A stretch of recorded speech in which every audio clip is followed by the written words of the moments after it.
Hey, it's Ken here again, and thanks for tuning in for another video. This time I want to answer a question that somebody had on the FoMaKo group on Facebook, and they were talking about using the PTZ Optics controller, which is a app for I have it on the iPad and the iPhone just to try it out. I have never used it before. I thought I'd try it out. I do have a couple of PTZ cameras from FoMaKo here in my office at the present time, and so I thought I'd give them a try. It does not want to work on my iPad. However, it does work very nicely on my iPhone. So that was kind of an interesting problem there. I'm not going to look a whole lot closer into it, but that certainly does create a little bit of a difference. So let me switch over here to my iPad, and this is the app here. It looks exactly the same whether it's on the iPad or the iPhone. You then install it.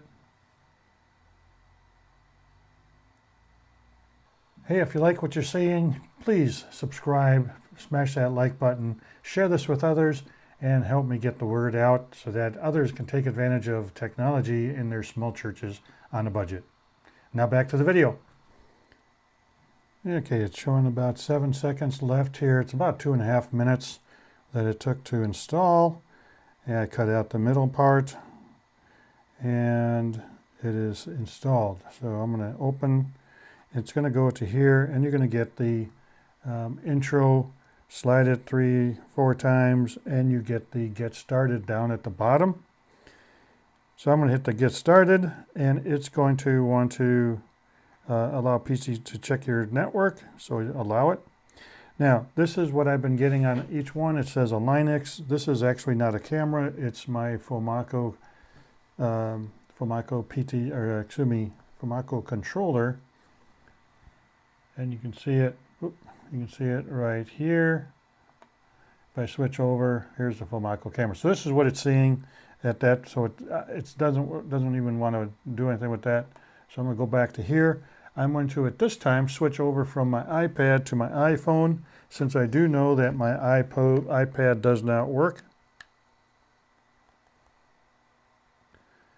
All right, so there we are now with my iPhone up. And again, it's showing you the same error there with the Linux camera. So I'm going to go down here to the bottom. If you look down here at the bottom, it says add device details manually. It's going to come in here, and you can come down to the bottom of this page and it says add Sony camera. Now the reason I chose Sony camera is down the third line here. The FoMaKo cameras use the IP over Visca over IP, which is Sony Visca. It's the 52381 code there on that third line down. So I'm going to put in the KN20 first. And I know the IP address for that KN20.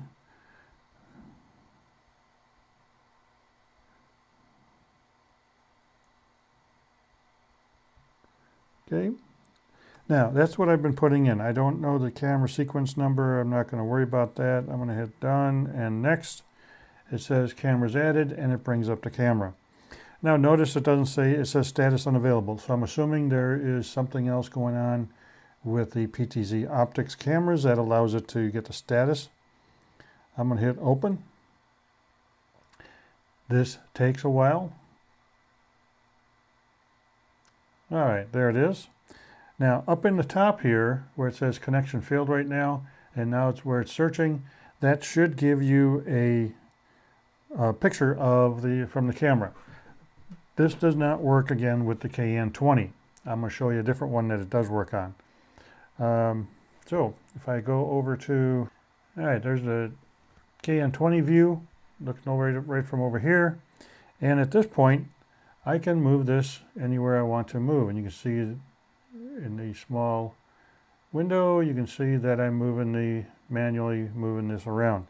I can also zoom in, zoom out, focus near and far,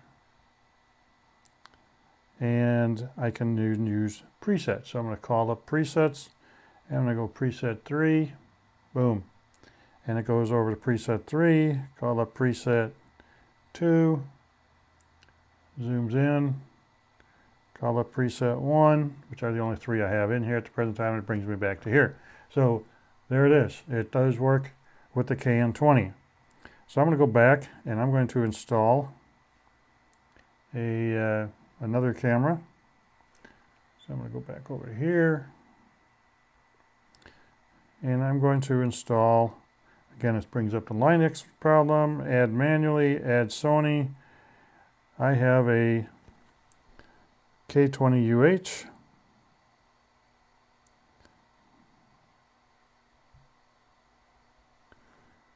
And this is at 192.168.7.117. Make sure you get that in there correctly. Done. Camera added. You can see it's now added at the top there. I'm going to hit open. All right, now this camera, the K20UH, does give me the picture from the camera. So I'm not sure what the difference is. I'm not going to dig into it a whole lot more. I'm just checking to see if I can get control. And you can see I can get control of the camera right there. But if I go over here, switch views. There we go. Now I can hit call preset 3 and it takes me back centered. Preset 2, it's down to whatever that was supposed to be at one time. I had something else there. Right now I got a bunch of paper. Preset 4, they're showing the KN20 right there. Preset 5, just another view.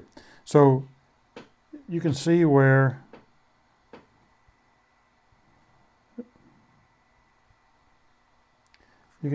this allows to do control, manual control. It also allows you to set presets and call presets on there. It allows you to sometimes, if you're depending on the camera, and some of the codes that are in there. And again, there's probably more codes you can do with this. But I have just I'm just kind of getting started with working with this, and I'm not planning on using it on a regular basis. I do have PTZ controllers on other way. The M4, for instance, has it on there, and that's where I've been setting most of PTZ. Now, the neat thing about it is, again, like most PTZ controllers, you set the PTZ presets, they stay with the camera. So as long as you don't move the camera, doesn't matter what controller you're using, it's going to use those same presets. So I can go from this phone, it's not a different number from the M4, which I can set all the presets on there. So there it is. I hope that helps. Using the PTZ Optics app for controlling FoMaKo cameras using Visca over IP, or another word for that is Sony Visca. So just put it in there as a Sony camera and it seems to work. I'm not sure why my iPad is not working. It is an older iPad, so maybe that's part of the problem there. So hope that helps, and have yourself a wonderful day, and God bless.